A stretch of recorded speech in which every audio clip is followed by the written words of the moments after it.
എത്തിയേക്കണേ. കാണുന്നുണ്ട് അനേകം അക്ഷരങ്ങൾ എന്ന കവിത അറിവിൻ്റെയും അക്ഷരങ്ങളുടെയും വെളിച്ചം വ്യക്തിയിലും സമൂഹത്തിലും വരുത്തുന്ന ഉജ്ജ്വലമായ പരിവർത്തനത്തെക്കുറിച്ചാണ് പറയുന്നത്.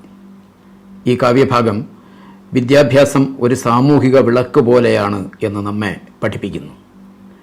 ഒരു വിളക്ക് മുറിയുടെ ഇരുട്ടകറ്റി വെളിച്ചം നിറയ്ക്കുന്നത് പോലെ അനേകം അക്ഷരങ്ങൾ വ്യക്തിയുടെയും കുടുംബത്തിൻ്റെയും സാമൂഹിക അലങ്കോലങ്ങളെ മാറ്റി വെടിപ്പുള്ളതും ഐക്യമുള്ളതുമായ ഒരു ലോകം സൃഷ്ടിക്കുന്നതിൻ്റെ ചിത്രമാണ് ഈ കവിത കാട്ടിത്തരുന്നത്.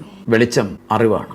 അറിവുണ്ടെങ്കിൽ സമൂഹത്തിൽ മാറ്റങ്ങൾ ഉണ്ടാക്കാൻ സാധിക്കുമെന്ന് കേരളത്തിൽ നവോത്ഥാന പ്രവർത്തകരും ആത്മീയ നേതാക്കളും മഹാകവികളും സ്വാതന്ത്ര്യ പ്രേമികളും വിദ്യാഭ്യാസ ചിന്തകരും ഒക്കെ തെളിയിച്ചെടുത്തു. ഒരു കാലഘട്ടത്തിൽ അറിവിൻ്റെ വെളിച്ചം കിട്ടാതെ കിടന്ന സമുദായത്തെ അറിവിൻ്റെ വെളിച്ചത്തിലേക്ക് മാറ്റിയെടുത്ത ഇത്തരം ആളുകളുടെ പ്രവർത്തനങ്ങളിലേക്ക് നമ്മളുടെ ശ്രദ്ധയെ ക്ഷണിക്കുന്ന ഒരു കവിത 9ാം ക്ലാസ്സിലെ കുട്ടികൾക്ക് പഠിക്കാൻ വേണ്ടി നൽകിയിട്ടുണ്ട്.